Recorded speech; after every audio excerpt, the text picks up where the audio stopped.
তুমি কোনো অপরাধ করনি জরা,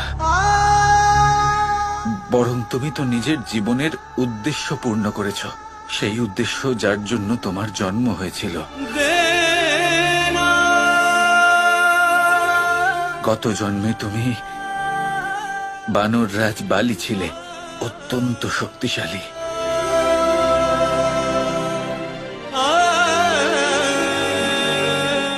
আর আমি ছিলাম রাজা দশরথের পুত্র, অযোধ্যার রাজকুমার রাম।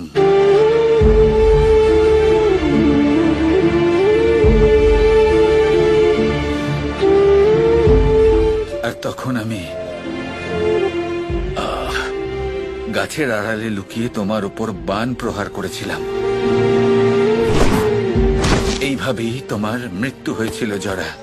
আর সেই জন্যই মৃত্যুর আগে আমি তোমাকে বরদান করেছিলাম যে পরবর্তী জন্মে আমি শুধুমাত্র তোমার প্রহার করা বাণের মাধ্যমেই নিজের প্রাণ ত্যাগ করব।